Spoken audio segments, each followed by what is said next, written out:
नमस्कार, मैं हूं मोहित चौधरी और आप सभी का स्वागत है इंडिया फटाफट 100 में। रुक करते हैं खबरों का। बीजेपी ने राहुल गांधी के ऊपर देश के 50 सबसे बड़े बैंक डिफॉल्टरों के लोन माफी वाले बयान को लेकर निशाना साधा है। केंद्रीय मंत्री प्रकाश जावड़ेकर ने राहुल गांधी के बयान पर सफाई देते हुए कहा कि राहुल गांधी की इस टिप्पणी पर मैं बहुत चौंका रह चुका हूं कि मोदी सरकार ने 65,000 करोड़ रुपए माफ कर दिए हैं। केंद्रीय मंत्री प्रकाश जावड़ेकर ने कांग्रेस नेता राहुल गांधी द्वारा किए गए दावे को खारिज करते हुए कहा कि केंद्र ने बैंक कर्जदाताओं के 65,000 करोड़ रुपए का माफ कर दिया है। अपनी अदाकारी से हर किसी के दिल पर राज करने वाले फिल्म अभिनेता इरफान खान, आज उनका निधन हो चुका है। मुंबई के कोकिलाबेन अस्पताल में इरफान खान ने 54 साल की उम्र में अंतिम सांस ली। इरफान काफी लंबे वक्त से बीमार थे और बीते दिनों ही उन्हें अस्पताल में भर्ती कराया गया था। दिग्गज कलाकार के जाने से बॉलीवुड में शोक का माहौल है। अस्पताल के बयान के मुताबिक इरफान खान पेट की समस्या से जूझ रहे थे, उन्हें कोलोन इन्फेक्शन हुआ था। फिल्म डायरेक्टर सुजीत सरकार ने निधन की सबसे पहले जानकारी दी थी, उसके बाद में सरकार अस्पताल की ओर से इस बारे में जानकारी दी गई थी। आपको बता दें कि कुछ दिन पहले ही इरफान खान की मां का निधन हुआ था, लेकिन खुद ही खराब तबीयत और लॉकडाउन के कारण वो उनके अंतिम संस्कार में नहीं पहुंच पाए थे। मां के निधन के कुछ दिन बाद ही इरफान खान को अस्पताल में भर्ती करा दिया गया था। बॉलीवुड के टैलेंटेड अभिनेताओं में शामिल इरफान खान के यूं अचानक चले जाने से उनके फैंस और बॉलीवुड सेलेब सदमे में हैं। 2 साल पहले मार्च 2018 में इरफान को न्यूरो इंडोक्सन ट्यूमर नाम की बीमारी हुई थी। इरफान खान ने अपने करियर की शुरुआत टेलीविजन से की थी, जिसके बाद में फिल्मों में भी आए। हासिल, हैदर, अंग्रेजी मीडियम, हिंदी मीडियम, पान सिंह तोमर, न जाने कितनी ही ऐसी फिल्में हैं जिनमें इरफान खान ने दमदार काम किया है। इरफान के निधन पर बॉलीवुड में शोक का माहौल है, तो वहीं देश के नेताओं ने भी उन्हें याद किया है। प्रधानमंत्री नरेंद्र मोदी, केंद्रीय गृह मंत्री अमित शाह, कांग्रेस के नेता राहुल गांधी, दिल्ली के मुख्यमंत्री अरविंद केजरीवाल समेत कई अन्य बड़े नेताओं ने इरफान खान के योगदान को याद किया है। प्रधानमंत्री नरेंद्र मोदी ने भी इरफान खान के निधन पर ट्वीट करके खुद दुख व्यक्त किया है। प्रधानमंत्री मोदी ने लिखा कि इरफान खान के निधन से सिनेमा और थिएटर जगत को बड़ी क्षति हुई है। अलग अलग माध्यमों से मैं उनके काम को, शानदार काम उनके किया है और उन्हें याद किया जाएगा। उनके परिवार, दोस्त और चाहने वालों को वो सांत्वना देते हुए भगवान उनकी आत्मा को शांति दे। केंद्रीय गृह मंत्री अमित शाह ने भी इरफान खान के निधन पर शोक व्यक्त किया। अमित शाह ने लिखा कि इरफान खान के निधन की खबर से काफी दुख पहुंचा है। वो एक शानदार अभिनेता थे जिनकी कला ने दुनिया भर में उनका नाम पहुंचाया था। वहीं भारत की फिल्म इंडस्ट्री का एक अहम हिस्सा था। उनके निधन के साथ देश ने एक शानदार अभिनेता को खो दिया है। कांग्रेस नेता राहुल गांधी ने इरफान खान के निधन पर ट्वीट में लिखा कि उन्होंने लिखा है कि इरफान खान के निधन की खबर सुनकर काफी दुख हुआ है। वो एक शानदार अभिनेता थे जो वैश्विक स्तर पर भारत के ब्रांड एम्बेसडर थे। उन्हें हमेशा याद किया जाएगा। दिल्ली की आजादपुर मंडी में 11 व्यापारी कोरोना पॉजिटिव मिले हैं। इसके बाद में कई दुकानों को सील कर दिया गया है। इसके साथ ही व्यापारियों के संपर्क में आए लोगों को क्वारंटाइन करने का फैसला किया गया है। आजादपुर मंडी में कोरोना से एक व्यापारी की मौत हो गई थी, जिसके बाद में उसके ऊपर संपर्क में आए व्यापारियों का टेस्ट किया जा रहा है। बताया जा रहा है कि अब तक आजादपुर मंडी में 1 दर्जन से अधिक व्यापारी कोरोना पॉजिटिव मिल चुके हैं। कोरोना के बढ़ते मामलों को कारण अब व्यापारी डरे हुए नजर आ रहे हैं। आपको बता दें कि दिल्ली में कोरोना संक्रमितों की संख्या 3,314 हो चुकी है, जिसमें 55 लोगों की अब तक मौत हो चुकी है, जबकि 1,078 लोग अब तक ठीक हो चुके हैं। लॉकडाउन में हरियाणा से कामकाज के सिलसिले में दिल्ली आने वालों की मुश्किलें और भी बढ़ चुकी हैं। हरियाणा पुलिस ने दिल्ली बॉर्डर को पूरी तरीके से बंद कर दिया है। ऐसा इसलिए क्योंकि हरियाणा सरकार को लगता है कि दिल्ली आने जाने वाले लोगों से उसे खतरा है। दिल्ली से सटे फरीदाबाद के सारे बॉर्डर सील कर दिए गए।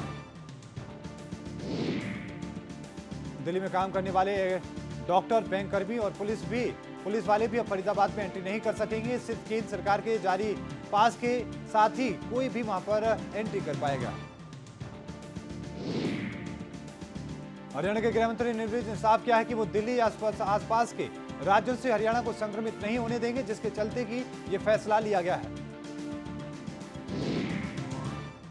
देश में जानलेवा कोरोना वायरस संकट और लागू लॉकडाउन के बीच में सीबीएसई बोर्ड ने बड़ा फैसला किया है। सीबीएसई की 10वीं बोर्ड की बची हुई परीक्षाएं अब नहीं हो पाएंगी। केवल दिल्ली के नॉर्थ ईस्ट में दिल्ली में तनाव के चलते रद्द हुई परीक्षाओं को ही दोबारा कराया जाएगा।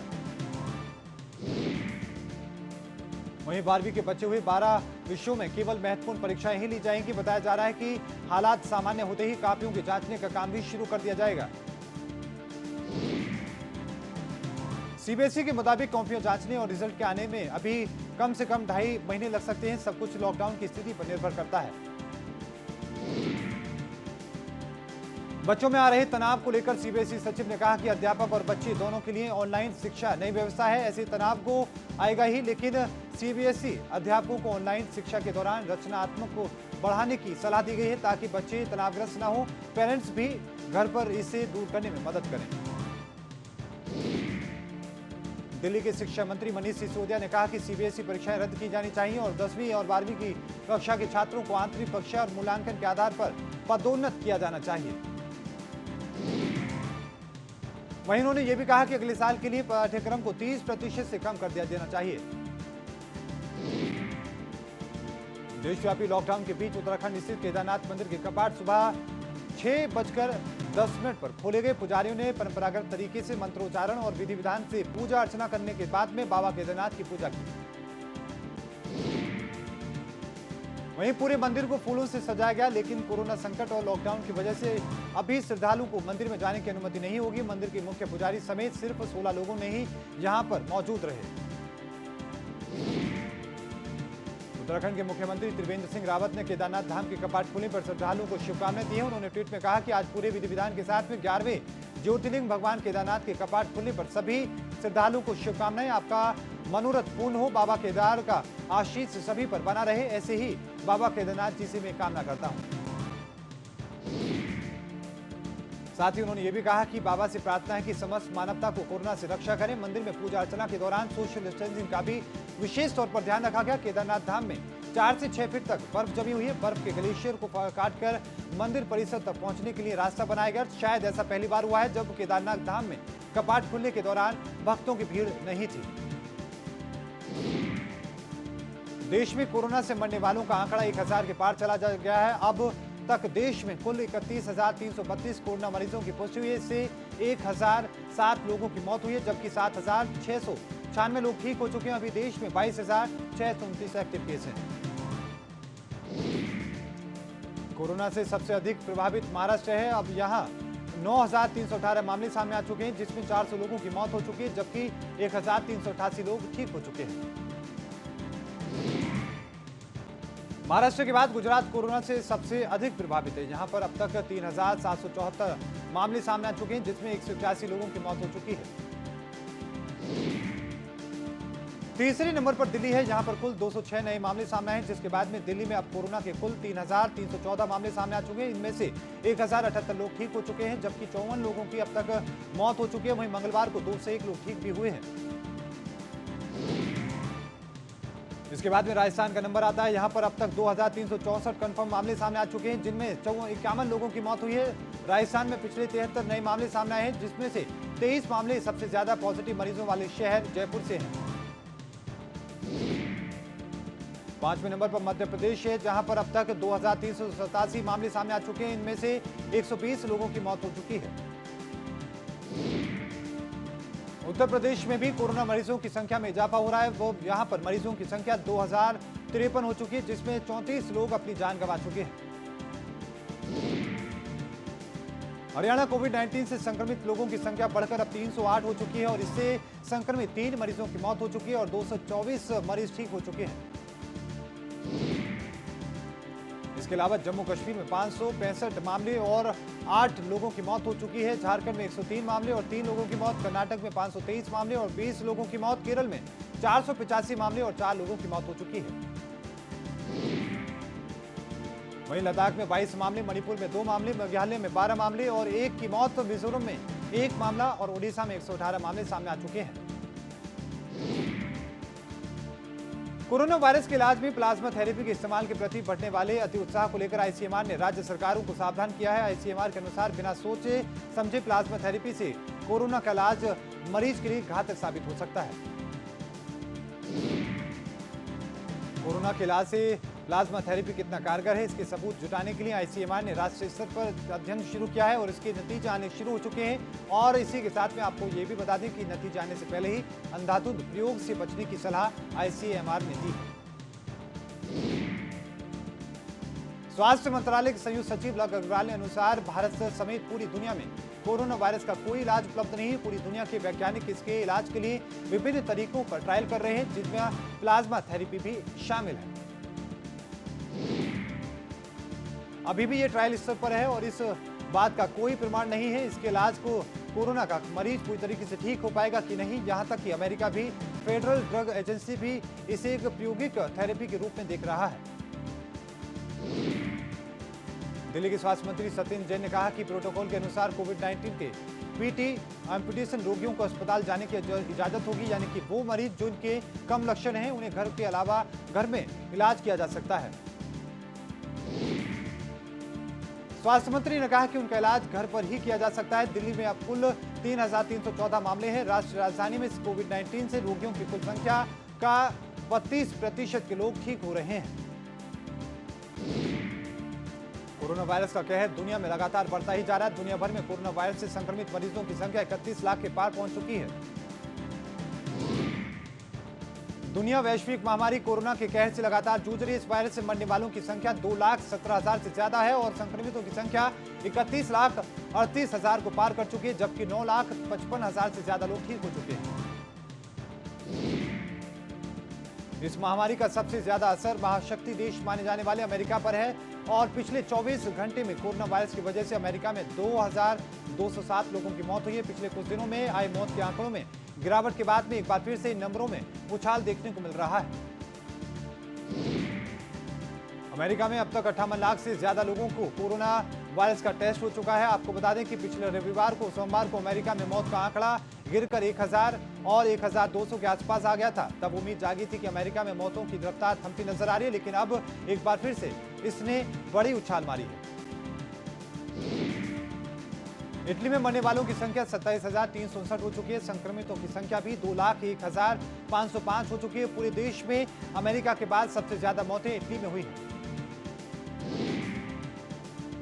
फ्रांस में अब तक 23,660 मौतें हो चुकी हैं। 24 घंटे में संक्रमण के 2,000 से ज्यादा केस सामने आ चुके हैं, जबकि 367 की जान जा चुकी है। संक्रमितों की संख्या 1,65,911 हो चुकी है।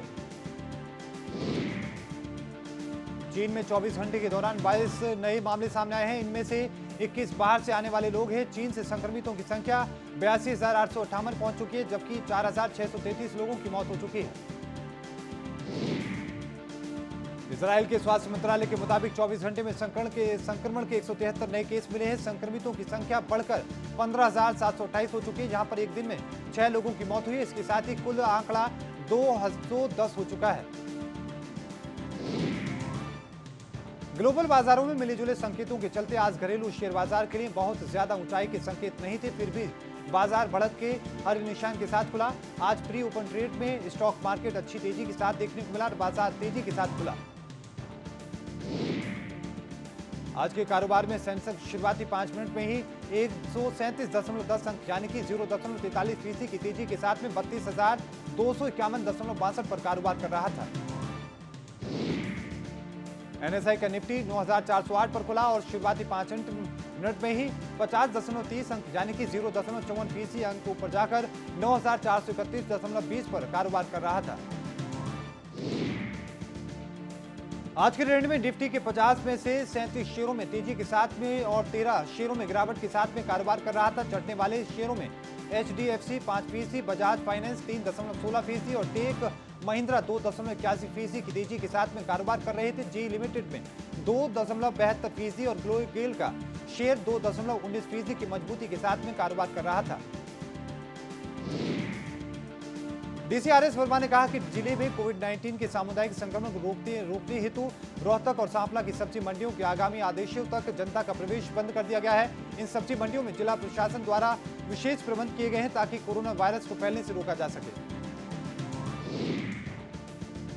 डीजी CRS वर्मा ने रोहतक में सब्जी मंडी आढ़ती एसोसिएशन के प्रतिनिधियों के साथ में आयोजित बैठक की अगुवाई की थी और सब्जी मंडी में आने वालों को अपना वाहन केवल पार्किंग में खड़ा करने की इजाजत होगी। आढ़तियों की दुकानों में ऑड और इवन के हिसाब से ही खुलेंगी।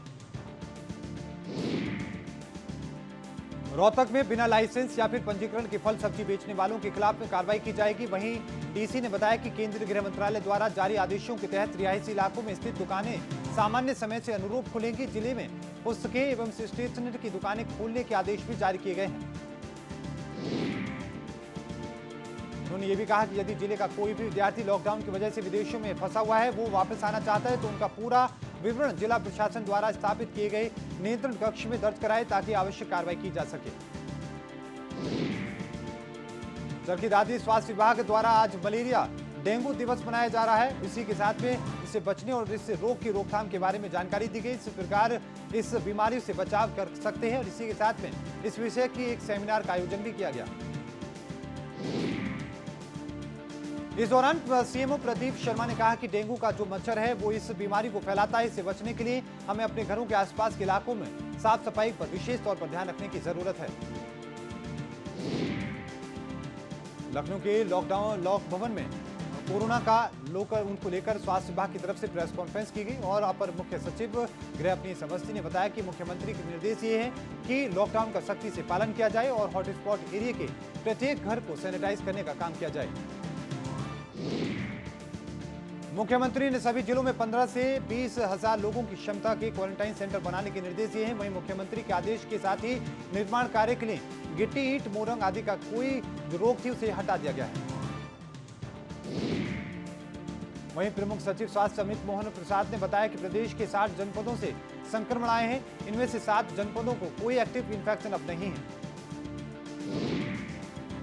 महाराष्ट्र के पालघर में जून अखाड़े के महात्माओं और उनके ड्राइवर की पीट पर हत्या किए जाने और बुलंदशहर में 2 साधुओं की हत्या के मामले पर साधु संतों ने अब कड़ा रुख अपनाया है।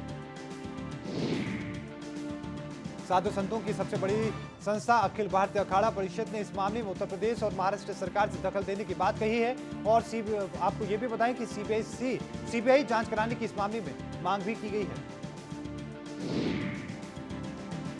अखाड़ा परिषद के अध्यक्ष महंत नरेंद्र गिरी का कहना है कि पुलिस की मौजूदगी में 2 संतों की हत्या बेहद शर्मनाक है। इस मामले में दोषियों के खिलाफ में सख्त से सख्त कार्रवाई होनी चाहिए। लॉकडाउन में फंसे छात्रों को प्रयागराज से अपने गृह जिलों में भेजने की प्रक्रिया तेज कर दी गई है। तकरीबन 300 बसों को आज रवाना किया गया। प्रयागराज प्रतियोगी परीक्षाओं की तैयारी का बड़ा केंद्र है। हजारों की संख्या में दूसरे जिलों और दूसरे राज्यों के यात्रा छात्र यहां रहकर प्रतियोगी परीक्षाओं की तैयारी करते हैं। साथ ही 7 सेंट्रल यूनिवर्सिटी और दूसरी संस्थाओं में पढ़ाई करते हैं। लॉकडाउन में बड़ी संख्या में बाहरी छात्र यहां पर फंसे हुए हैं। तमाम छात्रों के पैसे और राशन खत्म हो चुके हैं। इन छात्रों के सामने पेट भरने की भी एक संकट पैदा हो चुका था, जिसके बाद सरकार ने फैसला किया। कोरोना के आतंक को देखते हुए मुख्यमंत्री योगी आदित्यनाथ ने सामूहिक किसी भी आयोजन पर रोक लगा दी है। तो वहीं कोरोना संक्रमण के बीच चल रहे लॉकडाउन में लोगों को नसीहत का पाठ पढ़ाते हुए दिल्ली पुलिस ही खुद नियम तोड़ती नजर आ रही है। हम ये इसलिए कह रहे हैं क्योंकि उत्तर प्रदेश के पीलीभीत से ऐसी ही कुछ तस्वीरें सामने आई है। पीलीभीत की आपको बताएं कि बिलसंडा पुलिस थाने के अंदर ही एक बड़ा आयोजन किया गया, जिसमें सैकड़ों मेहमानों और पुलिसकर्मियों को भोजन कराया गया। इसमें सोशल डिस्टेंसिंग का कोई ख्याल नहीं रखा गया। इसकी किसी आला अफसर को भनक नहीं है। ये बात गले नहीं उतरती, जबकि थाने के अंदर ही सैकड़ों कुर्सी और टेंट खाने का इंतजाम अब प्रशासन के अधिकारी बोलने से इस मामले पर कतराते नजर आ रहे हैं। वैश्विक महामारी कोरोना को लेकर लखनऊ विकास प्राधिकरण जहां एक तरफ गरीब मजदूर असहाय और झोंपड़ी पट्टियों में भोजन पहुंचाने का काम कर रहा है, तो वहीं दूसरी तरफ लॉकडाउन का असर मनुष्य के साथ साथ जानवरों पर भी पड़ता नजर आ रहा है। बत्तख और जानवरों के खाने पीने की व्यवस्था की जा रही है। लखनऊ विकास प्राधिकरण की सराहनीय पहल यह है कि जगह जगह पर पानी के नाद बड़े बड़े ड्रम को और इसी के साथ में कटवाकर जानवरों को पीने के लिए पानी का इस्तेमाल वहां पर इंतजाम किया जा रहा है। बदायूं में शासन के निर्देशों की धज्जियां उड़ा रहे और 2 हॉस्पिटलों को किया गया है प्रशासन द्वारा सील। शासन के निर्देश के चलाए जा रहे चेकिंग अभियान में स्वास्थ्य विभाग ने यह बड़ी कार्रवाई की है और शासन आदेश पर 2 अस्पतालों को सील कर दिया गया है। सर्टिफिकेट पूरे न होने और सोशल डिस्टेंसिंग, सैनिटाइजर और इसी के साथ में पालन न करने पर क्लिनिक और हॉस्पिटल उसका संचालक करना भारी पड़ा है। चिकित्सालय अधिकारी ने बताया कि एसडीएम तहसीलदार ने प्राइवेट क्लिनिक और हॉस्पिटल पर छापेमारी की, जिसमें 2 हॉस्पिटल सीज किए गए। सूरज क्लिनिक और God health care centre seal किए गए हैं। इसमें जो सर्टिफिकेट मांगे गए थे वो सर्टिफिकेट नहीं थे, उनके अपने सर्टिफिकेट उनके पास है और इसी के साथ में बीएमएस होने के बाद, ये प्रैक्टिस करने के बाद जो सर्टिफिकेट होनी चाहिए,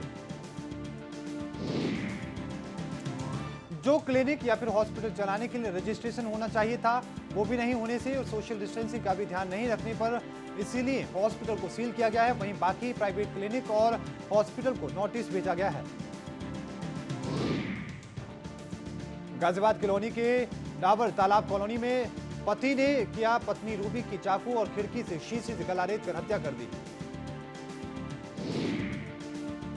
सूचना के बाद मौके पर पहुंची पुलिस ने घटना स्थल पर पहुंचकर मुआयना किया और उसके बाद में आपको बताएं शव को कब्जे में लेकर पोस्टमार्टम के लिए भेज दिया। खबर कौशांबी से, जहां पर सिंचाई का पैसा मांगने पर बुजुर्ग की हत्या कर दी गई। बुजुर्ग की हत्या का पुलिस ने खुलासा किया है और आरोपी को गिरफ्तार कर लिया है। हत्या का जुर्म कबूल करते हुए आरोपी कृष्णकांत मिश्रा ने बताया कि खेत की सिंचाई का पैसा 1 साल से 1300 रुपए उससे ऊपर जा चुका था। आरोपी कृष्णकांत मिश्रा ने बताया कि साथी जगदीश पासी के साथ मिलकर घर से बाहर खेत की रखवाली करने के लिए ट्यूबवेल में सो रहे इंद्र नारायण को लाठी डंडों से पीट कर हत्या कर दी गई। मध्य प्रदेश के छिंदवाड़ा जिले में ओके इंडिया की खबर का एक बार फिर से असर हुआ है। आपको बता दें कि मोखेड़ तहसील के कुकड़ी खापा रेलवे स्टेशन के समीप टोले में नल जल योजना ठप होने की ग्रामीण की जो समस्या थी, उसकी खबर को ओके इंडिया ने बड़ी प्रमुखता के साथ दिखाया था, जिसके बाद में जिला प्रशासन हरकत में आया और जनपद पंचायत मोखेड़ सीओ ने ग्रामीण की समस्या को जल्द निपटारा करने का आश्वासन दिया है। मध्य प्रदेश के छिंदवाड़ा के लिए एक राहत बड़ी खबर सामने आई है। एक दंपति दूसरी कोरोना रिपोर्ट नेगेटिव आने के बाद में पूरे सम्मान के साथ में उन्हें जिला अस्पताल से घर के लिए रवाना कर दिया गया। इस दौरान अस्पताल जिला प्रशासन के जुड़े सभी आला अधिकारी मौजूद रहे। हालांकि अस्पताल में छुट्टी होने के बाद अब दोनों दंपतियों को कुछ दिन अपने घर में ही होम क्वारंटाइन रहना होगा। पंजाब में कोरोना वायरस का लॉकडाउन को सही से लागू करवाने के प्रयास में हमले का शिकार हुए assistant sub inspector Harjeet Singh के समर्थन में भारतीय टीम के पूर्व स्टार युवराज सिंह भी आए हैं। युवराज सिंह ने अपने सोशल मीडिया अकाउंट पर अपना एक वीडियो पोस्ट किया, जिसमें वो एक पोस्टर पकड़कर हरजीत सिंह के प्रति अपना समर्थन जता रहे हैं। इस पोस्टर में लिखा था कि मैं भी हरजीत सिंह। हरजीत की बहादुरी और जज्बे को सलाम करने के लिए पंजाब पुलिस ने सोमवार को एक मैं भी हरजीत सिंह नाम के एक अभियान शुरुआत की थी, जिसके तहत में पंजाब पुलिस के सभी जवानों और अधिकारियों ने एक दिन के लिए अपनी वर्दी पर हरजीत सिंह के नाम का बैच लगाया था। इस मुहिम के तहत टीम इंडिया को वर्ल्ड चैंपियन बनाने वाले दिग्गज ऑलराउंडर युवराज ने वीडियो पोस्ट किया है और कहा कि मुझे अपनी पंजाब पुलिस पर गर्व है, जो अपनी जान की परवाह किए बिना हमारी जान की रक्षा करते हैं। बॉलीवुड एक्टर अर्जुन कपूर लॉकडाउन के दौरान सड़कों पर रहने वाले पशुओं की देखभाल करने के लिए धन एकत्रित करने के प्रयास के शामिल है। इसके लिए फंड इकट्ठा करने के लिए उन्होंने अपने कुछ कपड़ों को बेचने के बारे में सोचा है। अर्जुन के फैंस अपनी पसंद के अनुसार सनग्लास से लेकर टोपी और टी शर्ट तक कुछ भी चुन सकते हैं। उसके जो भी कमाई होगी उसका उपयोग इन भूखे बेजुबानों के पेट भरने के लिए किया जाएगा। अर्जुन ने कहा कि मैं जरूरत की इस मुश्किल घड़ी में जितने भी संगठन हैं उनके समर्थन कर सकता हूं, उतना करने की कोशिश कर रहा हूं। इस महामारी से लड़ते हुए हमें ये नहीं भूलना चाहिए कि जानवरों के प्रति भी मानवीय रवैया अपनाने की जरूरत है। साथ ही उन्होंने ये भी कहा कि जब से लॉकडाउन शुरू हुआ है तब से सड़कों पर जानवरों के भूखे रहने की समस्या में वृद्धि हुई है, क्योंकि उनके खाने पीने की समस्या का स्रोत जैसे कि सड़कों पर किनारे लगने वाले स्टॉल और रेस्टोरेंट अब बंद हो चुके हैं। इंडिया फटाफट 100 में अभी के लिए इतना ही। देखते रहिए ओके इंडिया। मुझे दीजिए इजाजत। धन्यवाद।